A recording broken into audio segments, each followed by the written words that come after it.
Hey guys, मैं हूं संजीव पांडे और आप देख रहे हैं एड्यू मंत्रा। यहां पर अब हमारा सोशल साइंस हो चुका है। जिनको भी लग रहा था कि मैन्युफैक्चरिंग इंडस्ट्री नहीं हुआ है, चेक कर लो, ठीक है। लेटेस्ट वाला वीडियो आ चुका है, ठीक है। और काफ़ी बच्चे डिमांड कर रहे थे कि सर ये सेक्सुअल रिप्रोडक्शन होगा कि नहीं होगा इस साल। अरे होगा यार, बिल्कुल होगा। इसको हम आज ख़त्म करेंगे, ठीक है। इसके बाद एक चैप्टर बच जाएगा, पीरियोडिक क्लासिफिकेशन ऑफ एलिमेंट्स, ठीक है। तो शुरू करते हैं पहले इसको, ओके। और सबसे पहले कि सेक्सुअल रिप्रोडक्शन क्या होता है, ठीक है। हम इसमें दो पढ़ेंगे, प्लांट्स का और ह्यूमंस का। तो पहले तो ये बताओ कि सेक्सुअल रिप्रोडक्शन क्या होता है। पता है तुमको? पता है कि नहीं पता है? सेक्सुअल रिप्रोडक्शन क्या होता है? वो टाइप ऑफ रिप्रोडक्शन जिसमें दो पेरेंट इन्वॉल्व होते हैं, है ना। मेल पेरेंट और फीमेल पेरेंट। मेल पेरेंट से आता है मेल गैमेट, फीमेल पेरेंट से आता है female gamete. So basically sexual reproduction में बहुत जरूरी बात क्या होती है? Male gamete fuses with female gamete to form zygote. क्या बोलते हैं इसको? जल्दी से बताओ, जल्दी से बताओ। विशाल, कम ऑन, जल्दी बताओ। तुम बताओ, शांति तुम बताओ, जल्दी बताओ, बताना पड़ेगा, नहीं तो आज तुम मेरा गुस्सा देखोगे।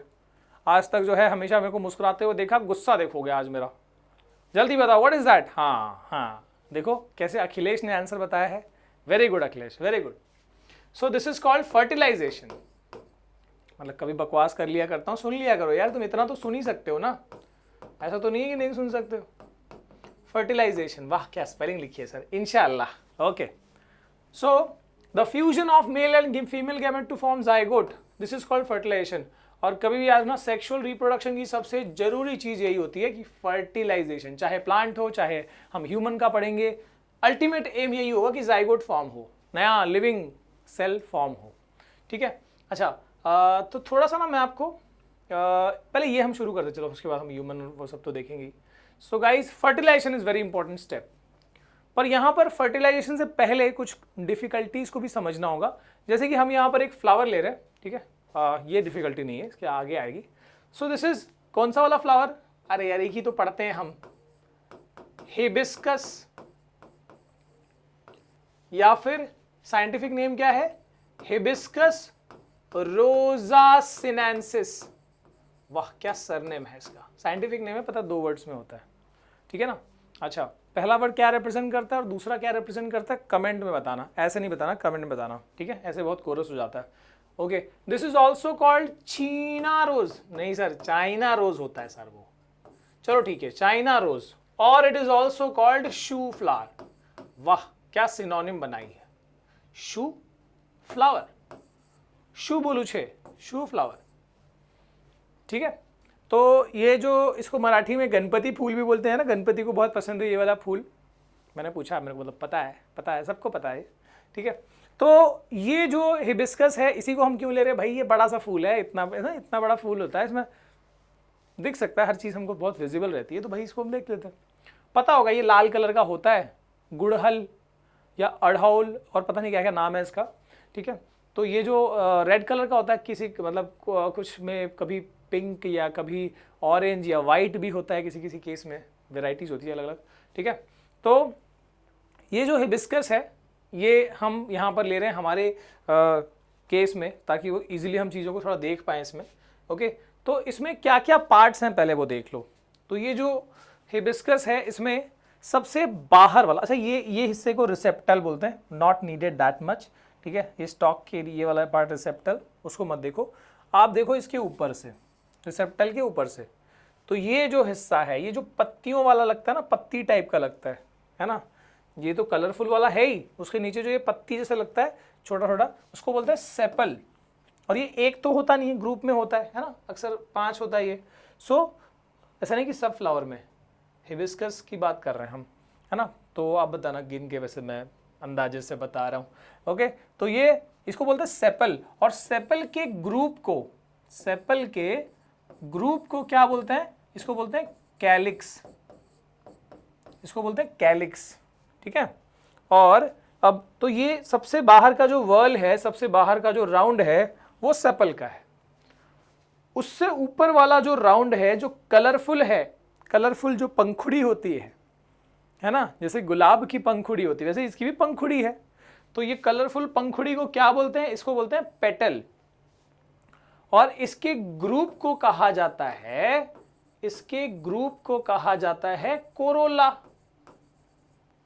करेला मत बोलना, कोरोला, ठीक है। तो सेपल के ग्रुप को कैलिक्स और पेटल के ग्रुप को कोरोला। इससे पहले कि हम थोड़ा अंदर की तरफ जाएं, अंदर की चीजों को समझे, हम पहले इनके ही फंक्शन देख लेते हैं, एकदम स्टेप बाय स्टेप जाते हैं, इनके ही फंक्शन देख लेते हैं। तो सेपल का काम क्या है, पहला काम कौन से कलर का है, वो ग्रीन कलर का है। तो क्या करता होगा भैया, फोटोसिंथेसिस तो करता ही होगा, ग्रीन कलर का है। सो इसका पहला काम तो देख लो, फोटोसिंथेसिस। दूसरा काम सेपल का क्या है कि ये अंदर के हिस्से को सपोर्ट देता है। देख सकते हो ना, अंदर के पार्ट्स को सपोर्ट दे रहा है। अगर ये नहीं होता तो शायद ये पंखुड़ियां गिर जाती, है ना। तो ये सपोर्ट देने का काम कर रहा है। It provides support to the inner whirls, ठीक है, WHIRLS, अंदर की सर्कल्स को ये सपोर्ट कर रहा है। और क्या कर रहा है, और जब ये flower, when this flower was bud यानी कली था, जब ये फूल पहले कली था, ये फूल भी पहले कली था, जैसे सास भी कभी बहू थी वैसे फूल भी कभी कली थी। तो जब ये कली थी उस वक्त क्या हो रहा था, उस वक्त इस पूरे अंदर के हिस्से को जो प्रोटेक्शन देने का काम है वो कौन कर रहा था, वो सेपल ही कर रहा था। So sepal basically it acts as a protective cover when the flower was bud. वाह क्या इंग्लिश बोल दी सर, सही है, ऐसे ही मतलब बोलते बोलते सीख जाओगे, है ना। अब इसके बाद ये तो हो गया सेपल का फंक्शन। पेटल का फंक्शन क्या है बबुआ, इस कलरफुल पंखुड़ी का फंक्शन क्या है। तो कलरफुल है, पहली बात तो ये देख लो क्या क्या चीजें हैं उसके अंदर, ये ना कलरफुल होता है। सो दिस इज कलरफुल। और क्या होता है, और इसमें खुशबू होती है ना, फ्रैग्रेंस। और तीसरी बात क्या होती है, इसमें जूस होता है, जो कीड़े मकोड़े जो मधुमक्खियां ले जाती हैं उसको बोलते हैं नेक्टर, ठीक है। तो यानी सारी खूबियां उसके अंदर है। वाह, मतलब कलरफुल भी है, खुशबूदार भी है और उसमें नेक्टर भी है। वाह, तो ये इतना ज्यादा जो इसके अंदर खूबियां हैं, इससे इसका फंक्शन समझ में आ रहा है ना। सबसे बड़ा फंक्शन इसका वही है जो मैं बताने वाला हूं।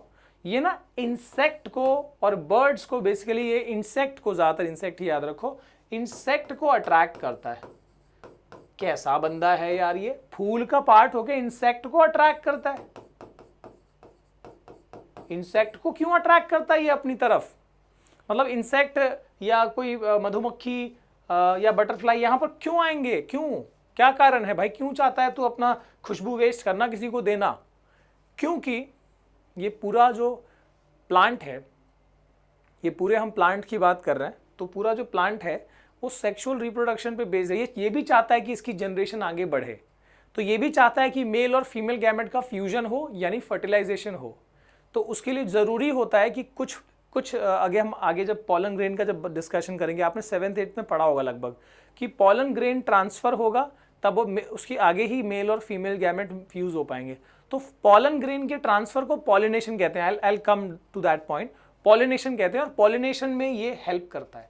सिर्फ इंसेक्ट्स ही नहीं हेल्प करते, बर्ड, एनिमल, ठीक है, वो सब भी हेल्प करते हैं। इवन विंड, हवा की वजह से भी होता है, ठीक है। लेकिन insects are the major factors, है ना। जो भी बटरफ्लाई हो गए, हनी बी हो गए, तो सब मेजर फैक्टर्स हैं, ओके।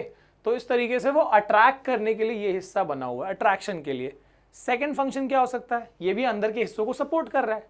जैसे ये अंदर वाले पार्ट्स को सपोर्ट कर रहा था, वैसे ये भी अपने अंदर वाले पार्ट्स को सपोर्ट कर रहा है ना, supporting the inner worlds, okay. First function is very important, that is colourful है, फ्रैग्रेंस है, नेक्टर है, वो इंसेक्ट को अट्रैक्ट कर रहा है, ठीक है, ताकि पॉलिनेशन हो पाए और आगे फर्दर फर्टिलाइजेशन हो पाए, ठीक है। अच्छा, मैं आपको ना थोड़ा सा एक आगे जाने से पहले कुछ बात बता दूं। I am very keen to explain all that.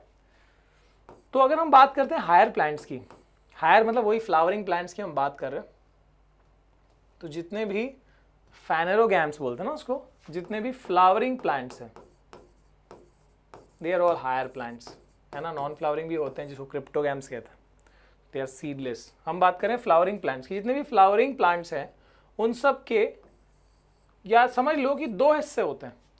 एक होता है वेजिटेटिव, एक होता है वेजिटेटिव पार्ट,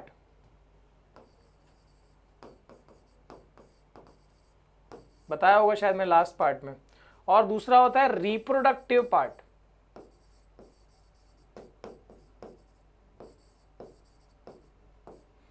वेजिटेटिव पार्ट में क्या क्या आता है सर? इसमें आता है रूट, इसमें आता है स्टेम, और इसमें आता है लीफ। और रिप्रोडक्टिव पार्ट में क्या आता है? इसमें आता है फ्लावर, और इसमें आता है सीड, है ना। तो जो हायर प्लांट्स होते हैं, ज्यादातर प्लांट्स में उसमें ऐसा होता है कि वो एसेक्सुअल तरीके से भी रिप्रोड्यूस कर सकते हैं और सेक्सुअल तरीके से भी कर सकते हैं। अगर वो एसेक्सुअल तरीके से कर रहे हैं तो they will be using the vegetative part, इसलिए वेजिटेटिव प्रोपोगेशन कहा जाता है उसको, जो हमने एसेक्सुअल में पढ़ा। अगर वो इस हिस्से को यूज करके रिप्रोड्यूस करेगा, फ्लावर सीड को यूज होगा और उससे नया प्लांट आएगा, तो that will be the sexual reproduction. ठीक है, जब ये फ्लावर और सीड, तो यहाँ हम सेक्सुअल रिप्रोडक्शन पढ़ रहे हैं। Hope I am clear with all this stuff. ठीक है, क्या बात है सर, आज तो इंग्लिश पे इंग्लिश झाड़े जा रहे हो, क्या बात है। कोई बात नहीं यार, तुम मत समझा करो, ऐसे गलत मत समझा करो। गलत सोचते हो ना कभी कभी तो सही लगता है, वैसे सोचना चाहिए कभी, है ना। ओके, तो ये हो गया, हमने पेटल सेपल समझ लिया। अब इसके अंदर की बात करते हैं। अंदर की बात कैसे होगी सर? चलो इसको मिटा देता हूँ, बाहर ये सब मिटा दूँ, चीज़ें देख लो। चलो भैया मिट जा सिम सिम, वैसे एक साथ मिटा देते। ठीक है, तो अब ये हमारा ये वाला काम हो गया। अब इसके सिर्फ अंदर वाले हिस्से को देखते हैं। तो ये देखो, अंदर का हिस्सा मैंने निकाल दिया बाहर, इसको यहाँ पर ले लिया हमने ऐसे। ठीक है, तो देखो क्या क्या पार्ट्स हैं। दिस अपर पार्ट, इसको बोलते हैं स्टिग्मा, इसके ये वाले पार्ट को बोलते हैं स्टाइल, और ये वाले पार्ट को बोलते हैं ओवरी। और यहां है फीमेल गैमेट। कहां है फीमेल गैमेट? देखो यहां है फीमेल गैमेट, यहां है फीमेल गैमेट। ठीक है, एक्चुअली ओवरी के अंदर होता है ओव्यूल, ठीक है, और ओव्यूल के अंदर होता है फीमेल गैमेट यहां पर। ठीक है, तो ये समझ लिया। अब ये जो पार्ट है, जो ये ग्रीन वाला मैंने बड़ा सा जो पार्ट निकाल दिया, what is that part? That is carpel. Carpel बोलते हैं उसको, याद रखना। और this is also called pistil, pistil भी कहा जाता है, कार्पेल भी कहा जाता है। और ये एक्चुअली क्या है? This is a female part, याद रखना ये क्या है? This is the female part of flower. ये पूरा जो हमने बनाया, this is the female part, carpel, pistil, this is nothing but the female part of the flower. ठीक है, फीमेल का सिंबल है।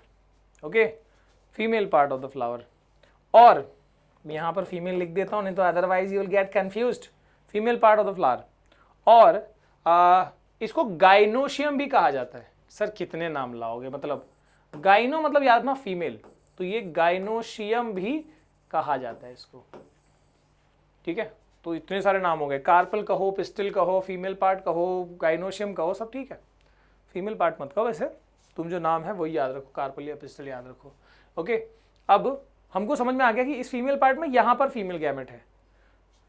सर ये तो बहुत अजीब बात हो गई कि एक ही फ्लावर में फीमेल पार्ट भी है और ये क्या है? ये मेल पार्ट है। ये जो साइड में दिख रहा है ये मेल पार्ट है, मतलब सेम फ्लावर में फीमेल पार्ट और मेल पार्ट दोनों है। ऐसा इंसानों में तो नहीं होता सर। इंसानों में एक बॉडी में या तो वो मेल है या तो फीमेल है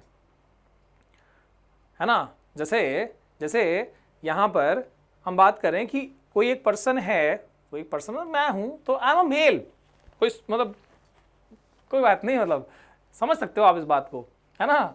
तो वैसे कोई भी पर्सन जो जैसे आप में से कोई मेल है, कोई फीमेल है ना, जनरली यही है। तो इसको हम क्या बोलते हैं? दिस इज कॉल्ड, ऐसे ऑर्गेनिज्म को बोलते हैं हम यूनिसेक्सुअल। एक बॉडी में एक ही जेंडर होता है, या तो मेल या तो female. So humans are generally unisexual. ठीक है, और लेकिन फ्लावर्स में और मतलब प्लांट्स में जनरली ये देखा जाता है कि मोस्टली प्लांट्स में क्या होता है, दे आर बाइसेक्सुअल। जैसे this flower is bisexual because दोनों जेंडर एक ही फ्लावर के अंदर है ना। फीमेल पार्ट भी है और ये देखो ये मेल पार्ट भी है। तो this is bisexual flower. Okay, unisexual flower के एग्जांपल्स भी हैं, जैसे वाटरमेलन है, पपया है, दे आर यूनिसेक्सुअल। पपया में देखा होगा एक पूरा प्लांट ही मेल होता है, मेल प्लांट, उसमें फ्लावर आते हैं, मेल और फीमेल दोनों प्लांट में फ्लावर आते हैं। पर मेल प्लांट में सिर्फ मेल वाला पार्ट होगा उसके फ्लावर में, और फीमेल पपाया प्लांट में फीमेल वाला पार्ट होगा। तो इसलिए देखा होगा कुछ पपाया प्लांट में सिर्फ क्या होता है, फूल आके टूट के निकल जाता है, कभी पपाया आता ही नहीं है। जो फीमेल पपाया प्लांट है उसमें पपाया आता है। इसलिए अक्सर क्या करते हैं, जो पपीते का जो पेड़ होता है ना, उसको एक साथ ग्रुप में लगाते हैं, कभी मतलब ऐसे नहीं कि एक सिंगल लगाएंगे और उसमें पपाया लगे, क्योंकि फीमेल और मेल अलग अलग प्लांट होते हैं। सो नॉर्मली प्लांट्स में क्या होते हैं, बाइसेक्सुअल्स होते हैं, ठीक है। और अगर हम ह्यूमंस की बात करें, ऐसे में एनिमल्स में नॉर्मली यूनिसेक्सुअल्स है, हायर एनिमल्स में। ओके देन अब तो हो गया ये फीमेल पार्ट देख लिया, ऐसे ही हम ये वाला हिस्सा भी उठा लेते हैं sir. Okay so this is the male. चलो मैं पहले ना इसको ड्रॉ कर लेता हूँ, हैं जी। ये हो गया अपना, क्या मस्त बना है सर, वाह क्या मस्त बना है सर। और ये हो गया, देखो ना ऐसे दिख रहा है, ये हो गया, सही है, ठीक है। तो ये ऊपर वाले को बोलते हैं anther, okay, and this is called filament, है ना। ये दो मेन चीज है, एंथर है और ये डंडी है, इसको फिलामेंट बोलते हैं।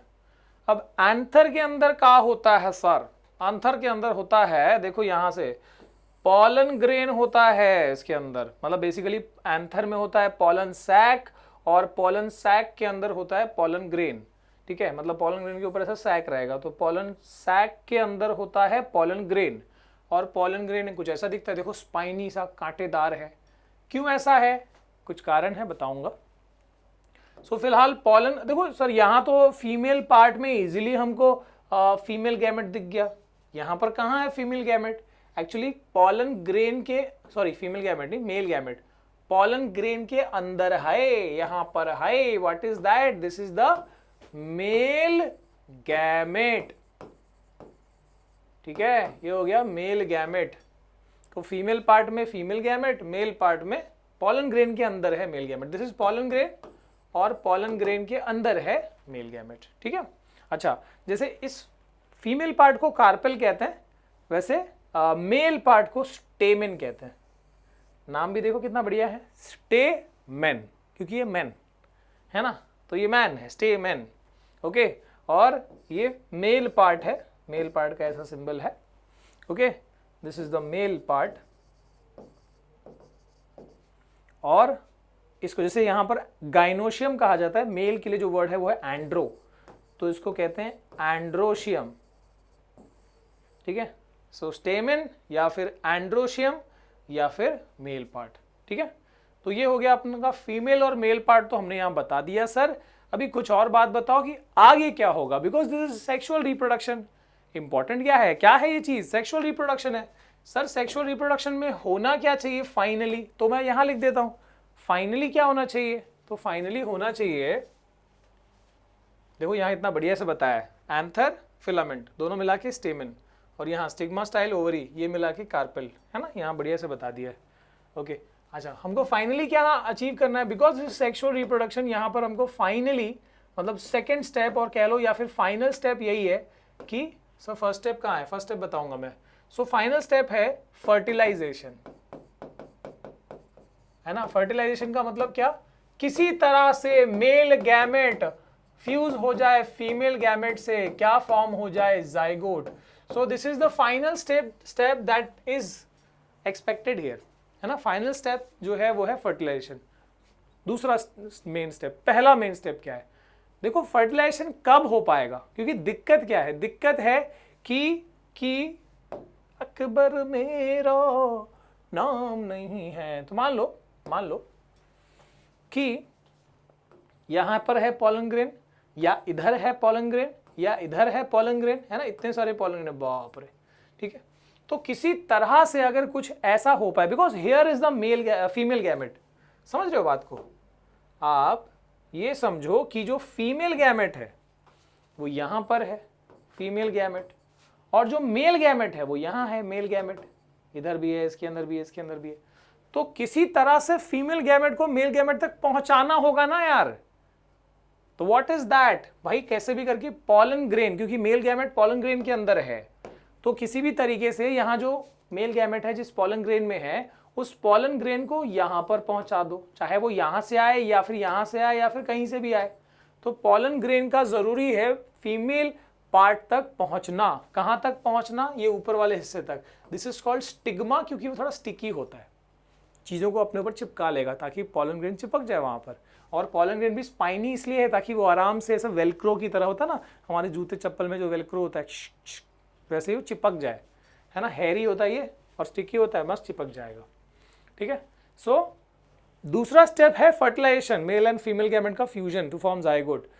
ये तो बहुत जरूरी चीज है, लेकिन उसके लिए जरूरी क्या है कि पॉलन ग्रेन कैसे पहुंचाया जाए स्टिग्मा के ऊपर, क्योंकि वो हो गया उसके बाद काम आसान हो जाएगा। So this is the first step, transfer करना, transfer of pollen grain to the stigma, over the stigma, and this is called pollination. क्या बोलते हैं इसको? इसको कहते हैं pollination. So this is the first step. जो मैं सेकेंड कह रहा था, ये पहला स्टेप क्या है? पॉलिनेशन।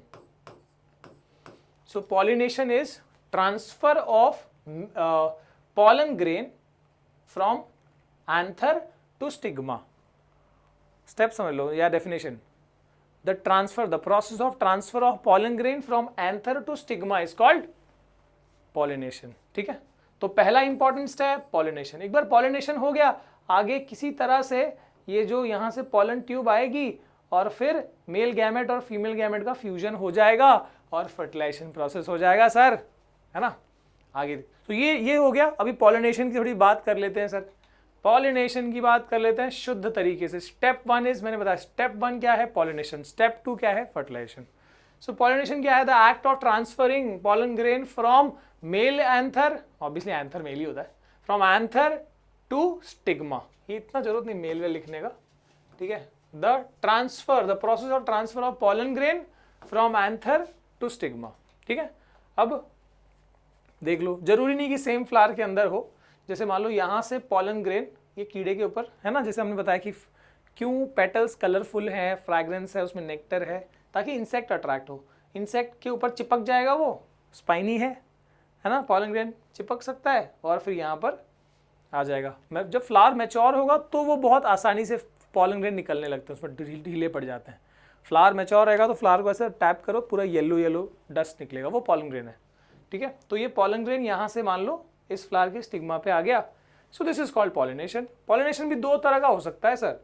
एक हो सकता है सेल्फ पॉलिनेशन, जब सेम फ्लावर का पॉलन ग्रेन जो है वो उसी फ्लावर के स्टिग्मा पे गया, so that is called self pollination. दूसरा होता है क्रॉस पॉलिनेशन, जब यहाँ का पॉलन ग्रेन मान लो यहाँ आ गया और जरूरी नहीं कि एक्सचेंज हो, मतलब ये कहा जा रहा है कि जब एक फ्लावर का पॉलन ग्रेन दूसरे फ्लावर के स्टिग्मा पे जाके बैठे तो ये जो पॉलिनेशन हुआ, this is cross pollination. Cross pollination भी विद इन सेम प्लांट हो सकता है या फिर डिफरेंट प्लांट के बीच में हो सकता है ना। मान लो इसी प्लांट का 2 फ्लावर है तो ये क्रॉस पॉलिनेशन कहलाएगा। मान लो इस प्लांट का ये फ्लावर है, दूसरे बगल में एक प्लांट है उसका फ्लावर पे गया तो वो भी क्रॉस पॉलिनेशन है, ठीक है। तो ये पॉलिनेशन में ऐसा नहीं कि सिर्फ इंसेक्ट, बर्ड्स भी हेल्प कर सकते हैं, एनिमल्स भी हेल्प कर सकते हैं, हवा से भी हो सकता है, वाटर से भी हो सकता है। तो अलग अलग तरीके का, जैसे एनिमोफिली है ना, हाइड्रोफिली, बहुत तरीके हैं पॉलिनेशन के, बहुत उतना डीप में नहीं जाना अपने को, ठीक है। Okay, then step 2। Step 2 is fertilisation. Pollination हो गया एक बार तो भैया क्या है, फर्टिलाइजेशन बचाया है। फर्टिलाइजेशन का देखो क्या होता है। अब एक बार जो पॉलन ग्रेन आ गया स्टिग्मा के ऊपर तो ये धीरे धीरे ना इसमें से ग्रोथ निकलने लगती है। What is that growth called? उस ग्रोथ को बोलते हैं पॉलन ट्यूब। उस ग्रोथ को बोलते हैं पॉलन ट्यूब। तो देखो ये दोनों पॉलन ट्यूब, दो जरूरी नहीं है एक ही पॉलन ग्रेन आए, एक से ज्यादा पॉलन ग्रेन भी आ सकते हैं।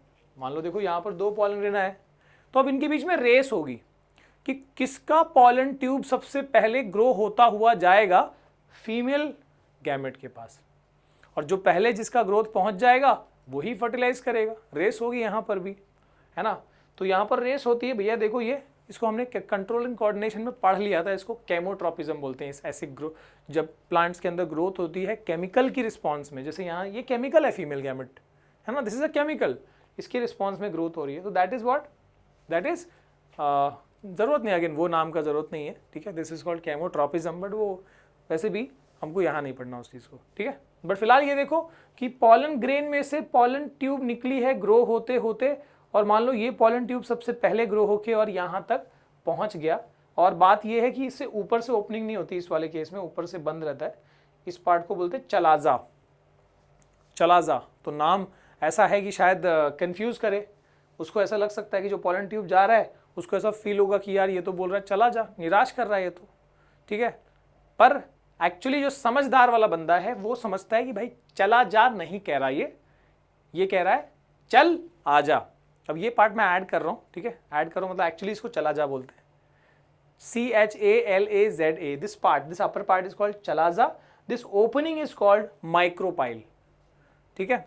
तो यहां से तो बंद है, तो मैं थोड़ा सेंस इसमें ऐड कर रहा हूं थोड़ा याद रखने के लिए कि ये चला जा है, तो ये सोच रहा है भाई चला जा मतलब वापस चला जा, लेकिन समझदार है तो ये समझ गया नहीं, एक मिनट रुक जाओ, ये तो चल आजा बोल रहा है कि कहीं से तो रास्ता है। वो यहां से कह रहा था चल आजा, यहां से गया और ये पॉलन ट्यूब यहां से एंट्री मार दिया, यहां से पेनिट्रेट किया, और अब वो मेल गैमेट जो है वो फीमेल गैमेट से मिलने के लिए पूरी तरह से तैयार है, यानी ओव्यूल के अंदर फर्टिलाइजेशन होगा। अच्छा, आगे बढ़ने से पहले मैं तुमको एक बात बता दूं कि जब फ्लावर मैच्योर, जब फ्लावर जो है, जब ये प्रोसेस जब हो जाएगा तो फ्लावर तो ड्राई हो जाएगा और उसी के नीचे से फ्रूट बनना शुरू होता है। तो देख लेना कि ये जो ऊपर वाला पार्ट है जो ओवरी है और जो अंदर वाला पार्ट है वो ओव्यूल है। तो ओव्यूल ही आगे जाके फ्यूचर में बनता है सीड और ओवरी फर्दर जाके बनता है फ्रूट, ठीक है। आपको पता होगा एंजियोस्पर्म्स में फ्रूट होते हैं, सीड के ऊपर फ्रूट की कवरिंग होती है, जिम्नोस्पर्म में नहीं होता फ्रूट का कवरिंग, है ना। तो ये सब चीजें हैं। ओव्यूल जो है वो फर्दर आगे जाके सीड बनेगा जिससे नया लाइफ आएगा, क्योंकि वही फर्टिलाइजेशन बन के जो जाइगोट है उसी के अंदर बना हुआ है, एम्ब्रियो के फॉर्म में स्टोर्ड है ना। और जो ओवरी है वो फ्यूचर में फ्रूट बनेगा। ओके, फिलहाल सीड और फ्रूट की कहानी से बाहर आते हैं और यहाँ की चीज को समझते हैं।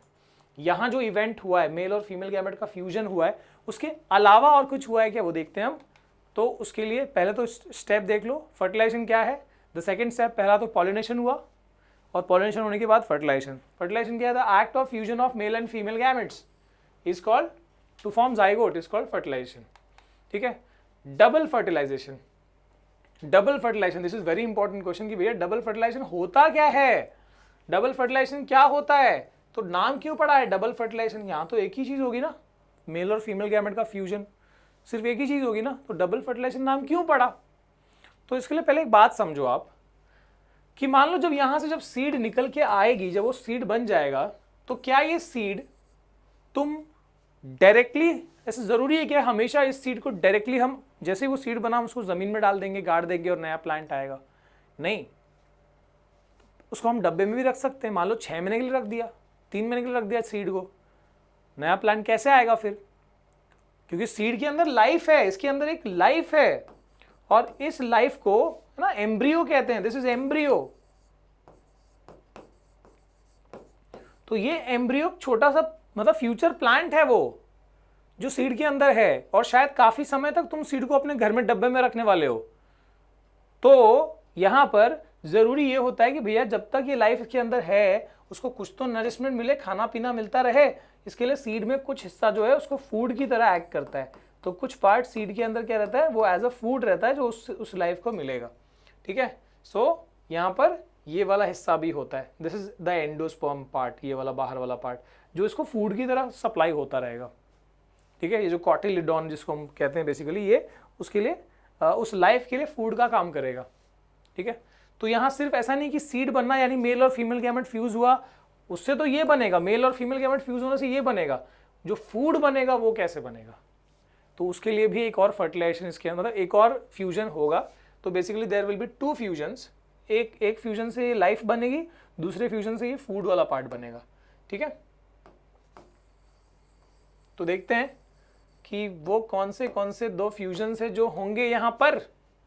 तो देखो यहाँ बहुत सारी रामायण लिखी है, पर आप जो है डायरेक्टली यहाँ पर देखो और देखो। अब ये वाला हिस्सा मैंने जूम करके दिखाया इधर कि ये पॉलन ट्यूब आया, देखो this is the pollen tube, इसके पास 2 मेल गैमेट्स है।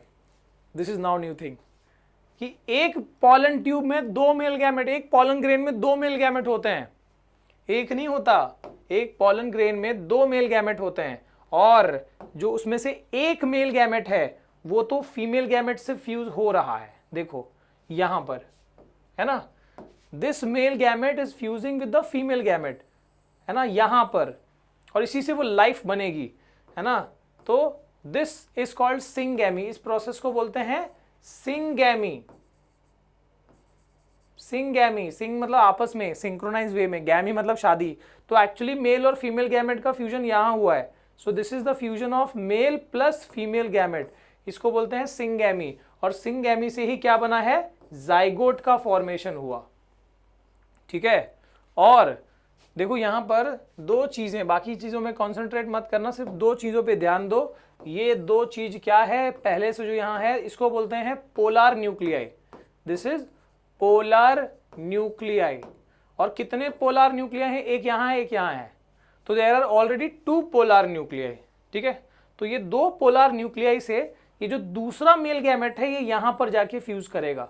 मतलब पहले से 2 दोस्त बैठे थे अपनी महफिल जमा के, तीसरा बंदा भी यहां पर आ गया, तो 3 लोगों की महफिल बन गई, 2 पोलर न्यूक्लियाई और एक मेल गैमेट, है ना। देखो कितने मेल गैमेट आए थे, एक ट्यूब से 2 मेल गैमेट आए थे, एक ने फीमेल गैमेट के साथ में फ्यूज किया। यानी कि समझो हम ऐसे जाते हैं ना, कई सारे दोस्त होते हैं, एक दोस्त की शादी हो रही है, ठीक है, मान लो ये 2 भाई है, ठीक है, ये 2 भाई हैं, और यहाँ पर ये कुछ दोस्त हैं, एक भाई की शादी हो रही है, तो एक भाई तो स्टेज पे बैठा हुआ है, और ये कुछ दोस्त आए हैं, अब ये जो दूसरा भाई है ये इसके साथ महफिल बना रहा है, ठीक है, मस्त पार्टी वार्टी कर रहा है, और एक जिसकी शादी हो रही है वो बर्बादी अलग से स्टेज पे हो रही है उसकी, ठीक है।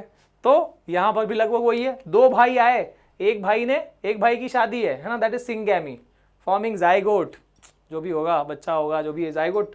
और दूसरा मेल गैमेट जो है, दूसरा भाई क्या कर रहा है, यहाँ पर जाके दो दोस्तों के साथ में महफिल बना रहा है, यानी 2 polar nuclei plus 1 male gamete. So this is called, 3 लोग है ना, मिल बैठेंगे 3 यार, आप मैं और समथिंग समथिंग। तो यहाँ पर देखो आप मैं और समथिंग समथिंग, ये 3 लोगों का फ्यूजन हुआ, इसलिए इस प्रोसेस को बोलते हैं ट्रिपल फ्यूजन। क्या बोलते हैं इसको, ट्रिपल फ्यूजन। और ट्रिपल फ्यूजन से क्या बनता है, एंडोस्पर्म, है ना। सिंगैमी से मेल, सिंगैमी क्या है, मेल और फीमेल गैमेट का फ्यूजन, इससे बना जाइगोट, वो life, this is the life, the living part of the cell of the seed. और दूसरा वाले पार्ट में जहां 2 पोलर न्यूक्लियाई थे वहां पर एक मेल गैमेट फ्यूज हुआ, तो 2 + 1 3, so that is called triple fusion. Triple fusion से क्या बना, एंडोस्पर्म। आगे समझ में। तो डबल फर्टिलाइजेशन क्यों कहा जाता है सर, क्योंकि 2 जगह फ्यूजन होता है, एक सिंगैमी, दूसरा ट्रिपल फ्यूजन, है ना। 2 फ्यूजन्स होती है, एक होता है सिंगैमी और दूसरा होता है ट्रिपल फ्यूजन, इसलिए इस प्रोसेस को डबल फर्टिलाइजेशन कहा जाता है, ठीक है। जो एक्सप्लेनेशन है वो देख लेना आप। अब हम देखते हैं कि जब सीड जर्मिनेट होता है, जब हम ज़मीन में सीड को डालते हैं, जब वो जमता है, तो उसमें जैसे नॉर्मली डाइकोट प्लांट का दिखाया है, तो उसमें क्या होता है, कॉटिलिडॉन, जो 2 फ्लैप्स खुल जाएंगे वो कॉटिलिडॉन्स है, ठीक है। और जो रूट की तरफ, जो रूट बनने वाला है, और एक जो शूट बनने वाला है, अपर पार्ट बनने वाला है, तो इसमें this part is a food storage, the cotyledon. ये कॉटिलिडॉन जब हम जमीन में डाल रहे हैं तो ये खुल गया, और जो रूट वाला पार्ट है जो छोटा सा निकला है उसको रेडिकल कहते हैं, which is the future root. और जो फ्यूचर में स्टेम बनने वाला है, अपर पार्ट बनने वाला है, उसको प्ल्यूम्यूल कहते हैं, द फ्यूचर शूट, है ना। जब सारा नरिशमेंट जाएगा तो ये ग्रो करेगा, एक नीचे की तरफ से दिस इज रेडिकल, और एक ऊपर की तरफ से जाएगा, वो ये ज़मीन के नीचे जाएगा और ज़मीन के ऊपर जाएगा। सो ऊपर जाएगा उसको, उस छोटे से हिस्से को प्ल्यूम्यूल कहते हैं, और नीचे वाले को रेडिकल कहते हैं। This is clear, I guess काफ़ी क्लियर है। और ये पार्ट आ गया अब सेक्सुअल रिप्रोडक्शन इन ह्यूमन। भाई इसको भी कवर करना जरूरी है ना, काफ़ी स्कूल में मिस कर दिया जाता है। लेकिन मैंने जब पिछली बार जब मैंने कहा था तो मैंने ये देखा था कि काफ़ी बच्चों ने ये कहा था कि उनके स्कूल में सर अच्छे से पढ़ाया गया, तो आई am very much happy with that कि भाई थोड़ा टीचर समझते हैं कि भाई ये सब चीज़ें ज़रूरी है बच्चों को पढ़ानी यार। छुपा छुपा के ऐसा होगा कि बच्चे को ज़्यादा और एक्साइटमेंट होगी और वो गलत तरीके से या पूरी इन्फॉर्मेशन नहीं मिलेगी उनको, है ना, पूरा ज्ञान नहीं समझ पाएंगे। तो हम तो भाई करते हैं पूरा ज्ञान, और जो स्कूल टीचर्स है कुछ टीचर्स वो भी समझ रहे हैं अब, और जो नहीं कराते भैया मैं रिक्वेस्ट करता हूँ, this is very important thing, और स्टडीज़ की तरह लीजिए यार, क्या दिक्कत है।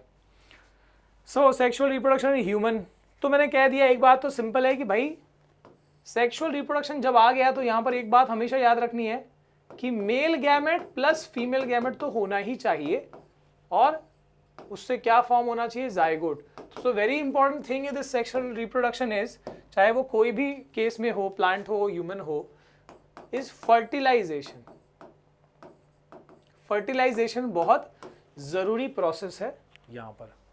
अब एक सिंपल सी बात समझो कि देखो मेल गैमेट कुछ यहां पर है, ठीक है, फीमेल गैमेट कुछ यहां पर है, मेल और फीमेल बॉडी अलग अलग है। तो ऐसा तो नहीं होगा कि यहां पर पहला स्टेप कि सेकंड स्टेप फर्टिलाइजेशन, पहला स्टेप पॉलिनेशन जैसा कुछ होगा कि सीधा हवा से यहां से मेल गैमेट उड़ता हुआ फीमेल बॉडी के पास जाए और फीमेल गैमेट से मिल जाए, ये तो पॉसिबल नहीं होगा, है ना। तो यहां पर ये जो स्टेप है इसके लिए जरूरी है मेल और फीमेल बॉडी का आपस में कांटेक्ट में आना, ठीक है। बहुत डायरेक्ट बात कर रहा हूं मैं, मेल और फीमेल बॉडी का आपस में डायरेक्ट इंटीमेट कांटेक्ट में आना जरूरी है ताकि मेल गैमेट फीमेल गैमेट तक पहुंच पाए और फर्टिलाइजेशन प्रोसेस हो पाए, है ना। अब आपने मतलब बेसिक बातें पढ़ी है ऑलरेडी, 8 में पढ़ी हुई है, द प्यूबर्टी एंड एडोलसेंस वाला पार्ट। प्यूबर्टी क्या होती है? प्यूबर्टी इज दैट एज जब जिस फेज में ज़्यादा जो रिप्रोडक्टिव ग्रोथ हो जाती है ना। तो वो जो टीन एज वाला हिस्सा है ना, जहाँ पर रिप्रोडक्टिव ग्रोथ होती है अप्रॉक्सीमेटली दैट इज 11.5 से 12 ईयर के आसपास से शुरू होता है वो, ठीक है, और 14 से 16 साल तक लगभग ये खत्म होता है ना। ऐसा नहीं कि खत्म होता है, बट वो फेज में सबसे ज़्यादा जो रिप्रोडक्टिव ग्रोथ होता है। बचपन से जब हम पैदा होते हैं तो वो नॉर्मल ग्रोथ हो रही है, बॉडी की फिजिकल ग्रोथ हो रही है। रिप्रोडक्टिव ग्रोथ जो है वो उस प्यूबर्टी वाले फेज में होता है।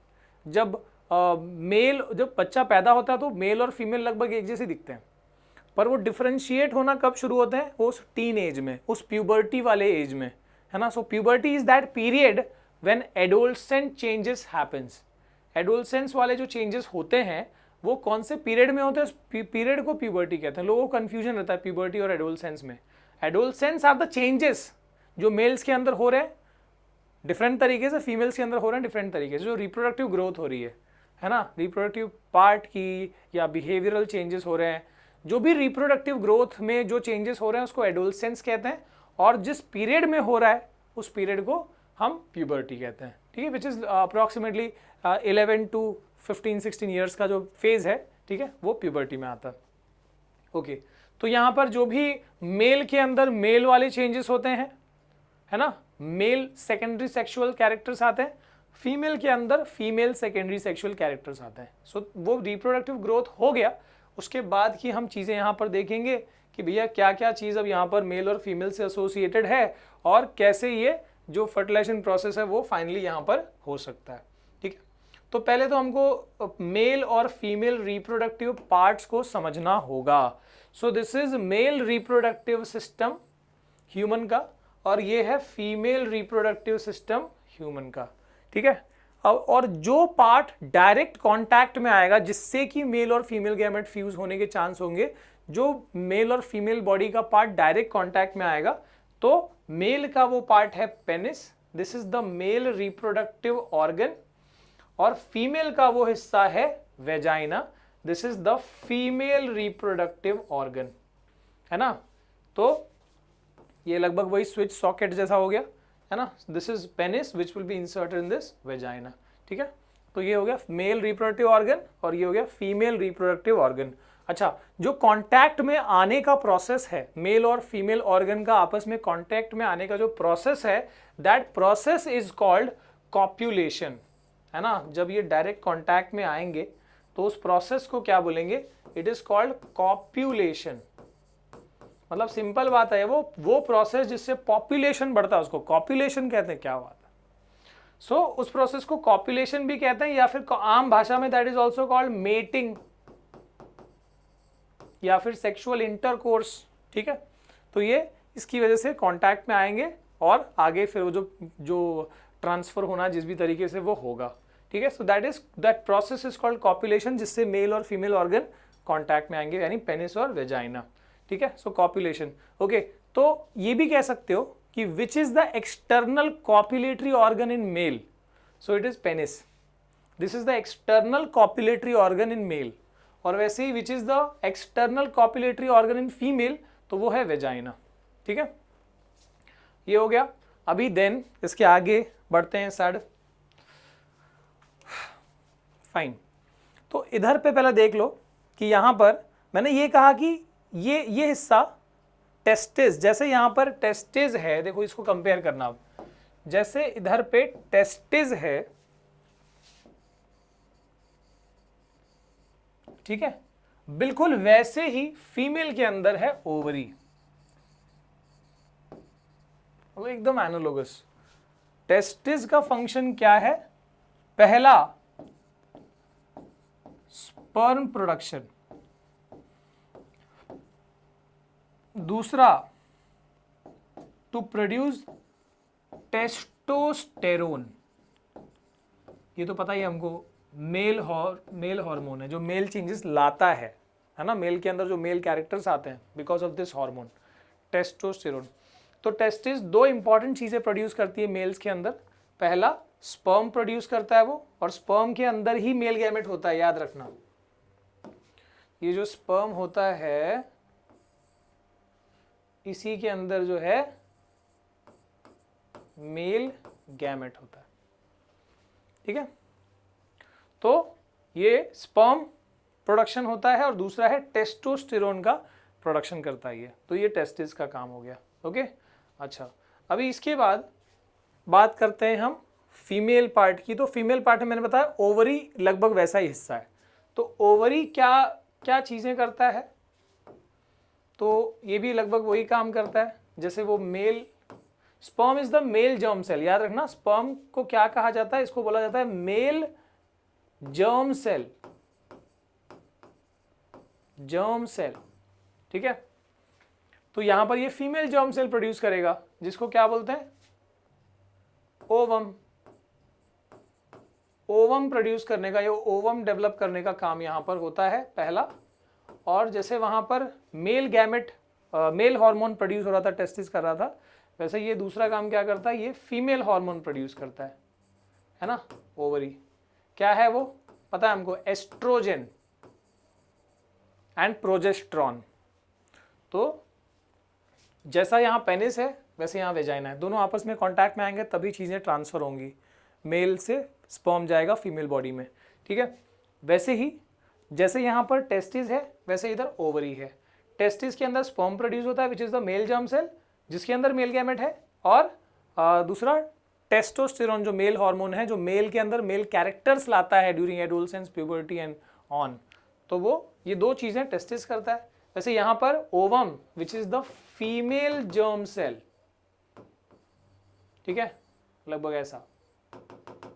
ठीक है, और दूसरा एस्ट्रोजन जो फीमेल हार्मोन है, एस्ट्रोजन एंड प्रोजेस्ट्रॉन, वो प्रोड्यूस करना। सो ये एनालोगस ऑर्गन्स पार्ट्स हो गए। अब एक और बात, चलो हमने पेनिस टेस्टिस का तो समझ लिया, अब स्पर्म जो है वो कब प्रोड्यूस होता है और कैसे वो जाता है। तो हमको बताया कि भैया स्पर्म का जो प्रोडक्शन है अप्रोक्सीमेटली जब यहाँ रिप्रोडक्टिव डेवलपमेंट हो जाएगा मेल्स के अंदर से, तो वो स्टार्ट हो जाएगा स्पर्म का प्रोडक्शन। ऐसा नहीं कि स्टार्ट पूरा जिंदगी वो हमेशा हर वक्त प्रोड्यूस होता रहता, ऐसा नहीं है।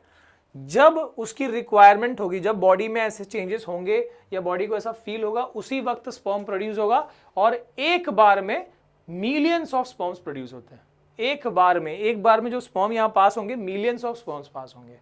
ठीक है, तो वो स्पर्म कैसे जाएंगे वो रास्ता देख लेना। और एक बात कि मेल में स्पर्म प्रोड्यूस करने का कोई शुरुआत तो है लेकिन अंत नहीं है, वो लाइफ लॉन्ग चलता रहेगा, लाइफ लॉन्ग मेल में स्पर्म प्रोडक्शन चलता रहता है बुढ़ापे तक।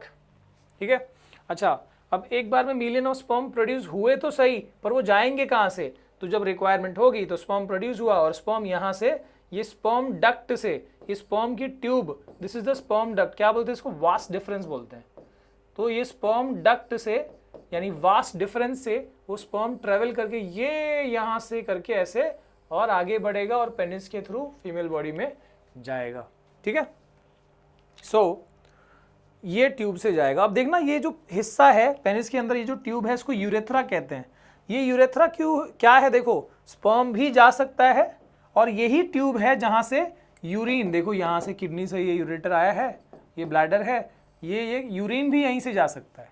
सो urethra is a common tube in case of males, urethra is a common tube for sperm as well as urine.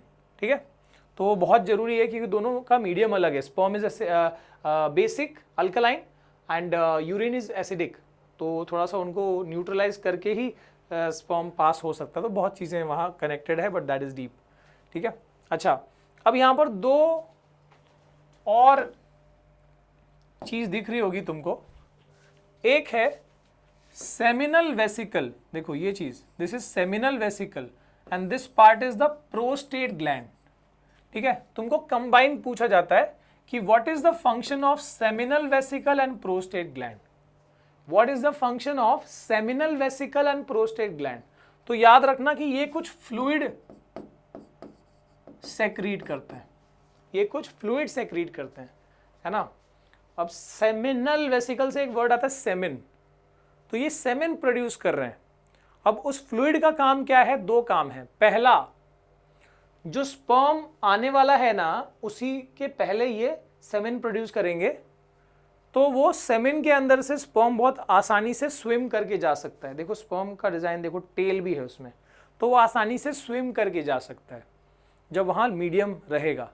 तो बेसिकली जो सेमिनल वेसिकल और prostate gland they secrete a fluid, उस fluid का पहला काम है to provide the easy passage of sperm, it provides the easy passage of sperm. और second बहुत इंपॉर्टेंट काम है, that fluid also provides nourishment to the sperm.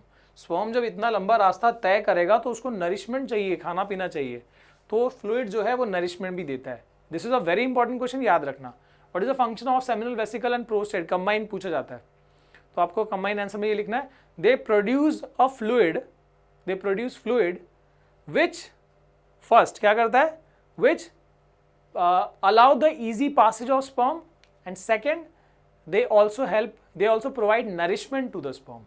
ठीक है, ये हो गया।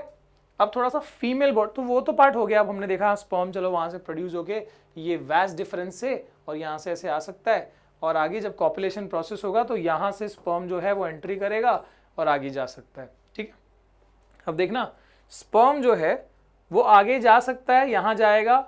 अब एग जो है एक टाइम पे एक ही साइड में प्रोड्यूस रहता है, तो यानी कि एक मंथ में मान लो यहाँ पर है तो अगले मंथ में इधर होगा। तो मान लो कि फिलहाल इस मंथ जो एग है वो यहाँ पर है, इस ओवरी में है, जो ओवम है वो यहाँ है।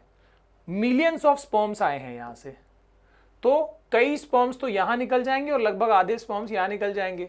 ये रास्ता इतना कठिन होता है कि बहुत सारे स्पर्म मारे भी जाते हैं इसमें। ठीक है, जो हेल्दी स्पर्म है वो जाएगा और वो पहुंचेगा, हेल्दी और लकी, क्योंकि यहाँ वाले तो सब अनलकी है यार, ऐसे ही खत्म हो जाएंगे। जो इधर पहुंचे हैं आधे, उसमें से भी जो सबसे पहले पहुंचा इधर पे, वो स्पर्म इस एग को फर्टिलाइज करेगा, और जो फर्टिलाइजेशन प्रोसेस है वो पूरा होगा, मेल और फीमेल गैमेट फ्यूज होकर और जाइगोट फॉर्म होगा। वो पहला सेल को जाइगोट कहा जाता है। दैट फर्स्ट सेल जो यहाँ पर बनेगा वो जाइगोट फॉर्म होगा, जाइगोट कहा जाएगा। और वो जाइगोट आगे इसी रास्ते से होते हुए धीरे धीरे वो बेसिकली सेल डिवीजन होता जाता है और ये एक टिश्यू बन जाता है। That tissue is called embryo. और ये जो एम्ब्रियो है ना, पूरा फर्टिलाइजेशन तो हो ही गया। अब ये जो टिश्यू है वो इस हिस्से में, ये पार्ट को बोलते हैं यूट्रस। यही वो थैली है जहां बच्चा जो है वो डेवलप होगा, यूट्रस। ठीक है, दिस वेजाइना के अंदर वाला ये हिस्सा है सर्विक्स। और जो ट्यूब जहां से, देखो ये दोनों ट्यूब जो दिख रही है ना यहाँ पर, जो ओवरी से स्पर्म भी उसी ट्यूब से आया है यहाँ पर, और अब ये जा भी रहे हैं आगे के लिए वो इसी ट्यूब से। That tube is called oviduct और फैलोपियन ट्यूब, है ना। तो ये जो ट्यूब है ऊपर जो दिख रही है, ये जो ट्यूब है, ये जो ट्यूब है, दिस इज ओविडक्ट और फैलोपियन ट्यूब। क्योंकि ओविडक्ट क्यों, क्योंकि यहीं से ओवम जो है वो जा रहा है आगे। और वो जो पहला सेल था उसको जाइगोट बोला, जब वो टिश्यू बन गया तो एम्ब्रियो कहा। वही लाइफ है, वही लिविंग मैटर है ना, वही चीज बेबी बनेगा आगे जाके। तो वो यहाँ पर आके मान लो कहीं भी इस तरफ या इस तरफ अटैच हो जाएगा, और उस अटैचमेंट को क्या बोलते हैं, दैट इज कॉल्ड इम्प्लांटेशन। क्या बोलते हैं उस अटैचमेंट को, ये जो अटैचमेंट प्रोसेस है, ठीक है, अटैच होने का प्रोसेस है, उसको क्या बोलते हैं, दिस इज कॉल्ड इम्प्लांटेशन। सवाल आता है, क्वेश्चन आता है, व्हाट इज इम्प्लांटेशन? याद होना चाहिए कि the process of attachment of embryo, the process of attachment of embryo, zygote मत लिखना, the process of attachment of embryo on the placenta. ये यूट्रस का जो अंदर वाला ये रेड वाला पार्ट दिख रहा है, दिस इज प्लेसेंटा, इसको प्लेसेंटा बोलते हैं। ठीक है, मैं लिख देता हूं यहां पर, इस पार्ट को प्लेसेंटा कहते हैं, जो ये वाला हिस्सा है। बहुत सारा ब्लड वेसल्स होता है, मैं उसका कहानी बताऊंगा आगे। ठीक है, तो ये यहां पर अटैच होगा। What is implantation? The process of attachment of embryo on the placenta is called implantation. ठीक है, अब एक और सवाल कि what is the function of placenta? देखो, पहला क्या था? Implantation. The process of attachment of embryo to placenta is called implantation, है ना। अब बेबी यहां से अटैच, मतलब वो हो गया, अब अभी बेबी ही कह रहा हूं मैं, उसको एम्ब्रियो नहीं बोल रहा। तो आगे जाके अब उसको क्या चाहिए बेबी को, है ना, ये नाभि अम्बिलिकल कॉर्ड से जुड़ा होगा वो, तो उसको नरिशमेंट चाहिए, खाना पीना वहीं से मिलेगा उसको, उसी पाइप से, और वेस्ट भी वो वहीं से दे देगा, है ना। तो ये जो एक्सचेंज है उसके लिए प्लेसेंटा काम करता है। तो फंक्शन ऑफ प्लेसेंटा में यही है, पहला, placenta provides nourishment to the embryo. अभी एम्ब्रियो मत बोलना शुरू करो, क्योंकि अभी एम्ब्रियो तो यहां तक था, आगे जाके वो बच्चा थोड़ा सा बड़ा भी होने लगेगा, उसके हाथ पैर बॉडी पार्ट्स बनना शुरू हो जाएंगे, उसको फीटस कहते हैं, फिर भ्रूण, है ना। तो दैट इज कॉल्ड फीटस, जब वो थोड़ा सा डेवलप होने लगेगा, बॉडी पार्ट्स बनने लगेंगे, है ना।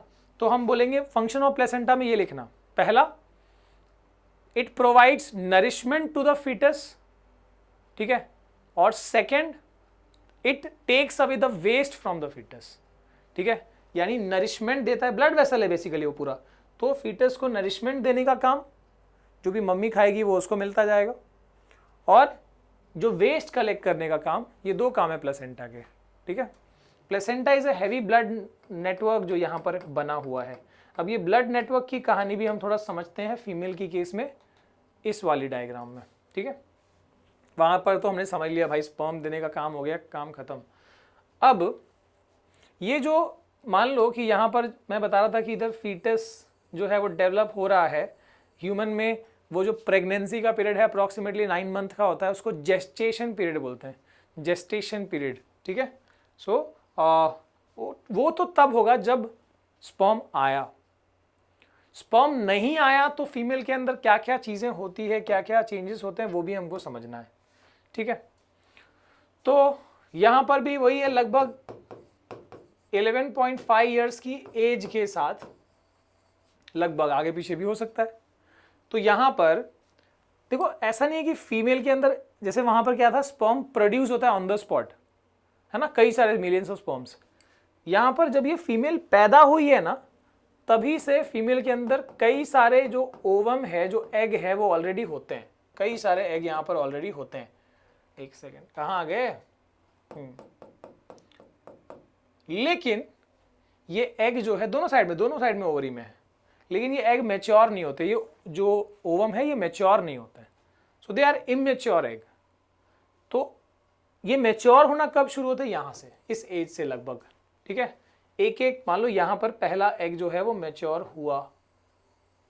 ठीक है, तो इसको बोलते हैं ओव्यूलेशन। जब पहला एग बन गया तो दिस इज कॉल्ड ओव्यूलेशन, कि अब रिप्रोडक्टिव डेवलपमेंट हुआ। हाँ भाई, वो फीमेल लगभग इस एज के आसपास में अब पहला एग ये बना है, दिस इज ओव्यूलेशन। ठीक है, पर फीमेल बॉडी नेचर ने क्या बनाया देखो, कि क्योंकि मेल बॉडी में कोई ज़्यादा चेंजेस की जरूरत नहीं है, क्योंकि यहाँ पर बेबी को होल्ड नहीं करना है, यहाँ पर बेबी को होल्ड करने लायक सिचुएशंस बनानी है।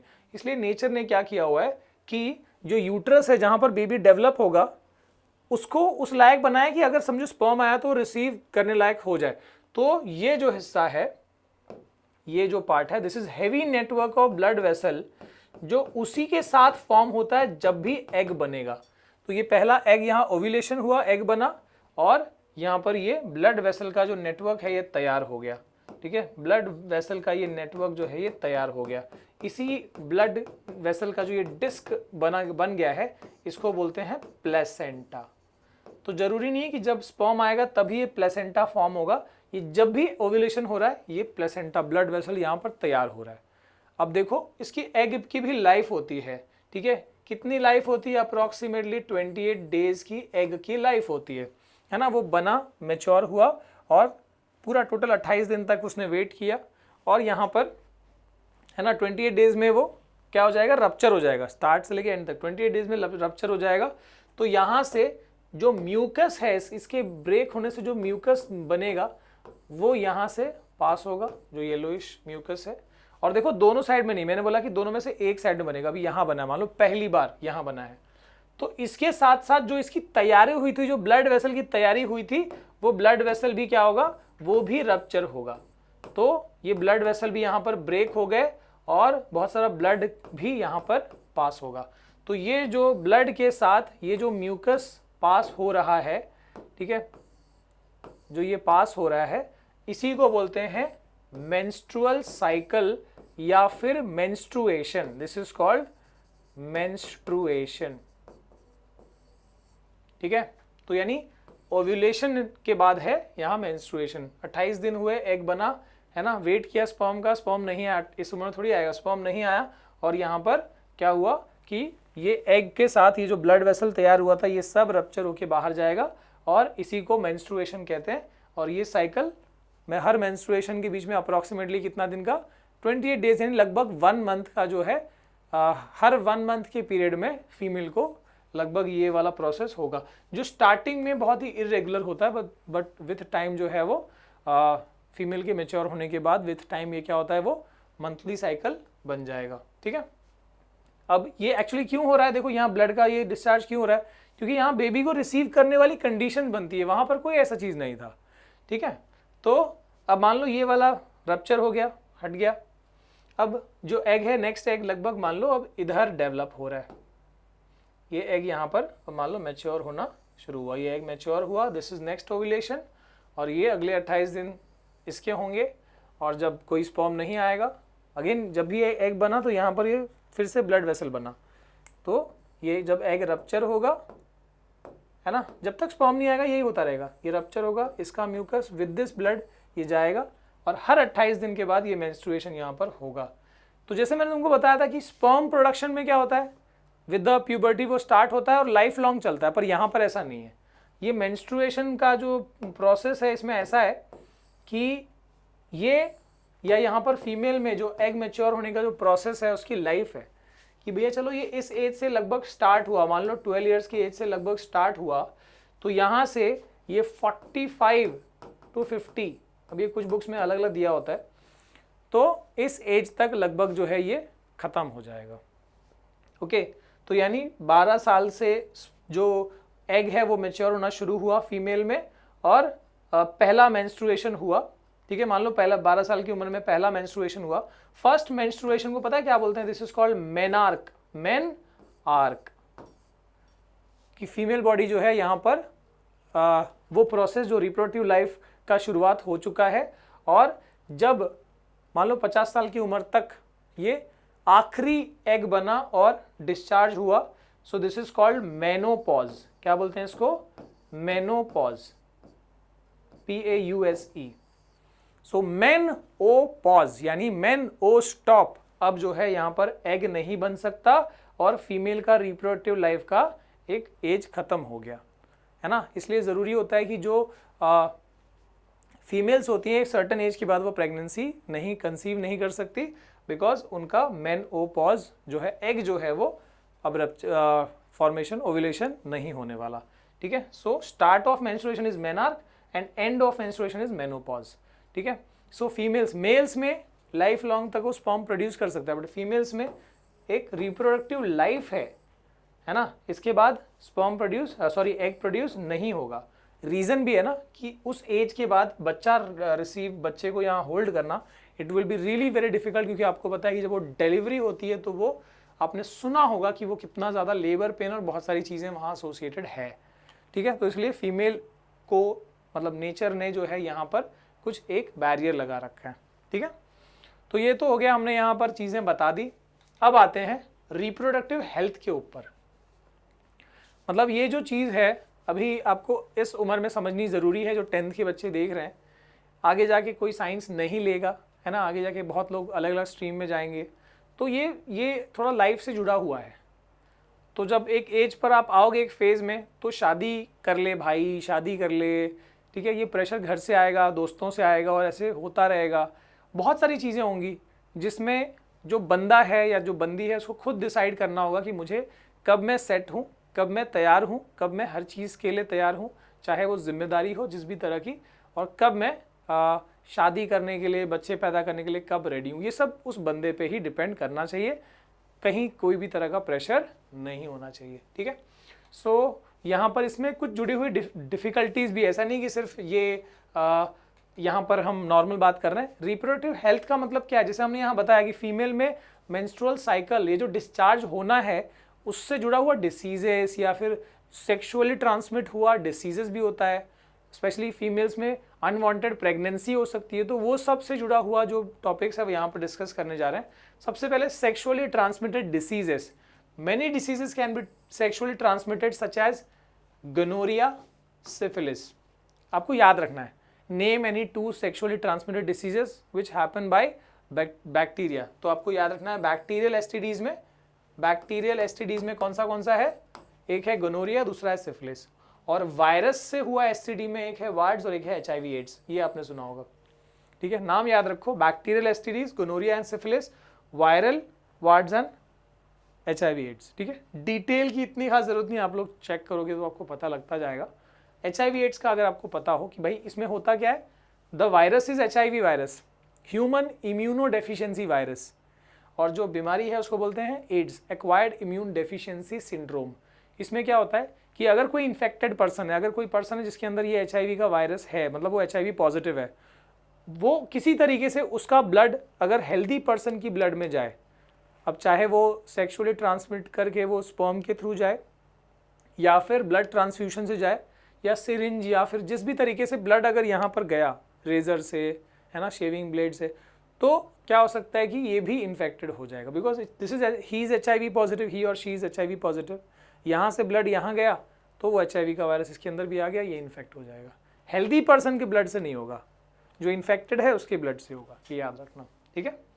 सो ये हो गया एसटीडीज, याद रखना, this is also very important. 2 bacterial STDs, gonorrhoea and syphilis, 2 viral STDs, warts and HIV AIDS, ठीक है। Use of condoms prevents these infections to some extent, ठीक है। तो देखेंगे उसका पिक्चर भी आएगा। तो that is balloon like structure जो पेनिस पे पहन के, और जब सेक्सुअल इंटरकोर्स होगा तो बेसिकली जो स्पर्म है वो इस बैरियर से आगे नहीं जा पाएगा, ठीक है। तो ये कुछ हद तक कुछ ऐसी बीमारियों को रोक सकता है, कुछ हद तक, है ना। कॉन्ट्रासेप्शन, व्हाट इज कॉन्ट्रासेप्शन, ये बहुत इंपॉर्टेंट सवाल है, बड़े जो ज़्यादा नंबर के क्वेश्चन होते हैं उसमें ये बहुत इंपॉर्टेंट सवाल है। It is the avoidance of pregnancy can be achieved by preventing the fertilisation of ova. Egg के फर्टिलाइजेशन को रोकना और बेसिकली प्रेगनेंसी को अवॉइड करना, जो प्रोसेस है उसको क्या बोलते हैं, उसको बोलते हैं कॉन्ट्रासेप्शन। उसी के मेथड जो हम बता रहे हैं, बड़ा क्वेश्चन आएगा वो मेथड्स ऑफ कॉन्ट्रासेप्शन, कि प्रेगनेंसी को रोकने के कुछ जो तरीके हैं वो यहाँ पर हम देखने वाले हैं। अनवांटेड जो प्रेगनेंसी होती है उसको रोकना। सो फिजिकल बैरियर, जैसे हमने बताया कि कॉन्डम्स या फिर सर्वाइकल कैप या डायफ्राम, ये बेसिकली ऐसे फिजिकल मैकेनिकल बैरियर्स हैं जो क्रिएट कर दिए जाते हैं, ठीक है। मैकेनिकल नहीं कहोगे, फिजिकल बैरियर क्रिएट कर दिए जाते हैं जिससे कि स्पर्म जो है वो एग तक ना पहुंचे, सेक्सुअल एक्ट होने पर भी स्पर्म एग तक ना पहुंचे, ठीक है। तो it is something like this, मैंने बताया ये कॉन्डम्स कुछ ऐसे होते हैं। तो ये पेनिस पे जब वेयर किया जाएगा और जब सेक्सुअल एक्ट होगा तो स्पर्म जो है वो, क्योंकि ये कवर है, स्पर्म इसके आगे नहीं जा पाएगा, ठीक है। इसके बाद ये तो हो गया एक बहुत टेम्परेरी सा सोल्यूशन हो गया कि जब सेक्सुअल एक्ट होगा तब कॉन्डम यूज़ करना होगा, है ना। कुछ ऐसे भी सोल्यूशन, जैसे यहाँ पर देखो केमिकल मेथड्स, ऐसे ओरल पिल्स आते हैं, ऐसी दवाइयाँ आती हैं, ठीक है। बट इसमें बहुत प्रिकॉशन की ज़रूरत है, क्योंकि ये जो नॉर्मली मार्केट में दवाइयाँ चलती हैं ना, जो कॉमनली जैसे बहुत टीवी पे ऐड चलते हैं, बहुत सारे हैं, मैं नाम नहीं ले सकता, तो भाई केस कर देंगे, तो वो सब उनके साइड इफ़ेक्ट बहुत ज़्यादा है, बहुत ज़्यादा, मतलब बहुत ज़्यादा। ऐसा हो सकता है कि फीमेल की प्रेगनेंसी आगे कभी ना हो, इतने साइड इफ़ेक्ट्स हो सकते हैं। तो ये उन पिल्स की बात हो रही है जो डॉक्टर्स के प्रिस्क्रिप्शन से डॉक्टर्स देते हैं, ठीक है। जैसे मान लो कि कोई कपल है, उनकी शादी हुई है एंड दे डोंट वांट कि भाई उनको शुरू के 3-4 महीने या 5 महीने दे डोंट वांट प्रेगनेंसी, तो ऐसे में जब वो सेक्सुअल एक्ट करें तो उससे उस दौरान what they are doing is वो मेडिसिन डेली बेसिस पे female is consuming a medicine a pill, और जिससे क्या होगा कि ऐसे हार्मोनल चेंजेस होंगे कि egg so that the eggs are not released और एग्स आर नॉट रिलीज, मतलब ऐसे फीमेल जब कंज्यूम करेगी वो प्रिस्क्राइब्ड मेडिसिन, ठीक है ना, तो फिर जो एग है वही रिलीज नहीं होगा। पर अगेन इस ऐसा नहीं कि डॉक्टर ने प्रिस्क्राइब किया तो उसके साइड इफेक्ट्स नहीं हो सकते, लॉन्ग रन में इसके भी साइड इफेक्ट्स हो सकते हैं, ठीक है। अब ये तो हो गया, अगेन ये भी क्या है, टेम्पररी मेथड है। देखो ये वाला जो हमने पढ़ा use of condoms and diaphragms, this is like of female condom, तो ये सब जो है ये क्या करेगा, उसी एक्ट के दौरान प्रिवेंट करेगा, स्पर्म का ओवम तक पहुंचना रोकेगा। इसमें हमने क्या देखा कि ये कुछ समय तक, मान लो 2-3 महीने तक इसको मेडिसिन ये करके और एग को रिलीज होने से रोकना, ये भी एक शॉर्ट टर्म ये है। लेकिन और लॉन्ग टर्म में क्या है, जैसे मान लो कि एक देखो एक फीमेल है, एक मदर है जो ऑलरेडी एक बच्चा जिनको हुआ है, मान लो उनको 2 बच्चे चाहिए, अभी ऑलरेडी एक बच्चा हुआ है, तो नेक्स्ट बच्चा वो कब करे, तो वो जो हेल्दी गैप है दैट इज एटलीस्ट 3 ईयर्स, कि पहला बच्चा और जो दूसरा बच्चा होगा उसके बीच में 3 साल का डिफरेंस होना चाहिए कम से कम, तब जाके ये अगला बच्चा भी हेल्दी होगा और माँ भी हेल्दी रहेगी, ठीक है। तो वो 3 साल का गैप मेंटेन करने के लिए, वो 3 ईयर्स का स्पैन मेंटेन करने के लिए ऐसा जरूरी नहीं कि हमेशा कॉन्डम यूज़ किया जाए, हमेशा वो केमिकल कंज्यूम किया जाए, वो पिल कंज्यूम किया जाए। तो यहाँ पर एक और सोल्यूशन आता है that is called the copper T, ठीक है। सो कॉपर टी और लूप, नाम ही है कॉपर टी, कॉपर से बना हुआ टी शेप का स्ट्रक्चर होगा, एंड दैट इज बेसिकली उसको टर्मिनोलॉजी जो है वो है IUCD। IUCD is intra-uterine contraceptive device, यानी यूट्रस के अंदर लगाने वाला कॉन्ट्रासेप्टिव डिवाइस। उसका एक एग्जांपल है कॉपर टी, ठीक है। जैसे यहाँ पर देखो ये फीमेल रिप्रोडक्टिव पार्ट है, तो इसमें ये सर्विक्स के अंदर से यहाँ पर यूट्रस के हिस्से में ये टी शेप का स्ट्रक्चर लगा दिया गया है, जिससे क्या होगा, जिससे प्रेगनेंसी उस स्पैन तक के लिए रोकी जा सकती है, ठीक है। So again this is not inserted by herself, doctors जो है वो ये करते हैं और इसके भी साइड इफेक्ट्स होते हैं, ओके। तो 2 या 3 साल के लिए इस चीज़ को इंसर्टेड रखा जा सकता है, बट अगेन वो डॉक्टर्स को टाइम टू टाइम दिखाना पड़ता है। अब मान लो कि ऐसा केस है जहाँ पर 2 बच्चे हो गए एंड दे डोंट वांट, जिंदगी भर बच्चे नहीं चाहिए, दे डोंट वांट कभी जिंदगी में प्रेगनेंसी हो, तो हमेशा के लिए प्रेगनेंसी से छुटकारा पाने के लिए एक तरीका है दैट इज सर्जरी, जिसको हिंदी में नसबंदी कहते हैं, ठीक है। अगर मेल्स के अंदर वो सर्जरी करी जाए तो मेल्स के अंदर जो स्पर्म प्रोड्यूस होता है टेस्टिस में, और स्पर्म्स आगे जाता है कहाँ से, वास डिफरेंस से, तो वास डिफरेंस को कट करके और ब्लॉक कर दिया जाए तो स्पर्म ही आगे नहीं जा पाएगा, है ना। तो मेल्स के अंदर वो ऑपरेशन हुआ हो अगर, और वास डिफरेंस को ब्लॉक कर दिया जाए ताकि स्पर्म ही ट्रांसफर ना हो, उस ऑपरेशन को मेल के अंदर जो नसबंदी होती है उसको कहा जाता है इंग्लिश में वैसेक्टॉमी। वैसेक्टॉमी क्यों, क्योंकि वास डिफरेंस ये टर्म है, ठीक है। अगर मान लो मेल्स में ऑपरेशन, समझो हस्बैंड में ऑपरेशन नहीं हुआ, अगर वाइफ अगर हॉस्पिटल वो ऑपरेशन करा रही है, ठीक है, तो उस केस में क्या किया जाता है, उस केस में ये जो ट्यूब है, जो ओविडक्ट है या जो फैलोपियन ट्यूब है, इसको ब्लॉक किया जाता है, ठीक है। और इसको ब्लॉक करके जो प्रेगनेंसी है वो रोकी जा सकती है हमेशा के लिए ना, तो यानी कि स्पर्म और इसका जो फ्यूजन है वो सब चीज़ें रोक सकते हैं। सो फीमेल के अंदर अगर फैलोपियन ट्यूब को ब्लॉक किया, ट्यूब ध्यान देना, तो उसको बोलते हैं ट्यूबेक्टॉमी। तो मेल्स में वो ऑपरेशन अगर हुआ तो वैसेक्टॉमी, फीमेल्स में हुआ तो ट्यूबेक्टॉमी, हिंदी में जनरली नसबंदी कहते हैं इसको। तो अब यहाँ पर एक बात समझने वाली है कि हमने जो चैप्टर है वो तो कर लिया है, ठीक है। अच्छा, इसमें एक चीज़ और आती है कि सर फिर अगर ऐसा है, अगर समझो यहाँ पर ये ब्लॉक कर दिया जाएगा तो स्पर्म प्रोड्यूस होगा तो जाएगा कहाँ। एक्चुअली क्या होता है, जब ये कर भी स्पर्म प्रोड्यूस होगा तो स्पर्म इतना ज़्यादा नहीं होता है, वो ज़्यादा सेमेन होता है, ये स्पर्म रीअब्जॉर्ब हो जाएगा। यहाँ पर भी लगभग वो ये रीअब्जॉर्प्शन हो जाता है, ठीक है। ये सवाल आता है बच्चों का, इसलिए बता दिया मैंने। गाइस, इसी के साथ अपना चैप्टर फिनिश हो चुका है और आपकी डिमांड पर ये चैप्टर हो गया है। सो जस्ट चिल, और अब जो है पढ़ो, रिवाइज करो, आगे की चीज़ें एक पीरियोडिक क्लासिफिकेशन है वो भी हम कर लेंगे।